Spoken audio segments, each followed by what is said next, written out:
સુરતથી સમાચાર મળી રહ્યા છે, જ્યાં જળ સંચય જન ભાગીદારી કાર્યક્રમ યોજાયો। સુરતથી આ સમાચાર મળી રહ્યા છે, જળ સંચય જન ભાગીદારી અભિયાન કાર્યક્રમ યોજાયો। 84ના મોરા ગામે આ અનોખો કાર્યક્રમ યોજવામાં આવ્યો। ત્યારે જન ભાગીદારીથી જળ સંચયના કામોનું ખાતમુહૂર્ત કાર્યક્રમ યોજાયો।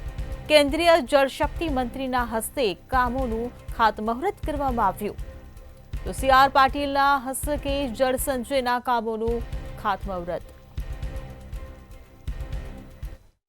હાર્વેસ્ટિંગ માટેનો એક આગ્રહ હોય છે।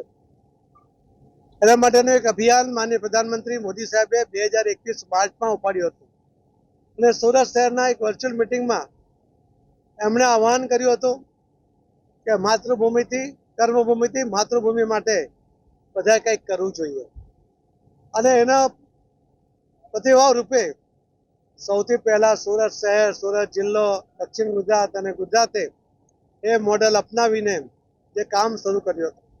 આજે લગભગ 8,55,000 જેટલા આવા સ્ટ્રક્ચર એ બોર હશે, પાણી રોકવા માટેના અલગ અલગ સ્ટ્રક્ચર બનાવીને 8,55,000 સ્ટ્રક્ચર પૂરા થયા છે અને 31 મે પહેલા જે 10 લાખ સ્ટ્રક્ચર બનાવવાનો અમારો ટાર્ગેટ હતો, કદાચ અમે એનાથી ઘણા બધા વધારે બનાવીશું, આગળ પણ બનાવતા રહીશું। આજે એક ઐતિહાસિક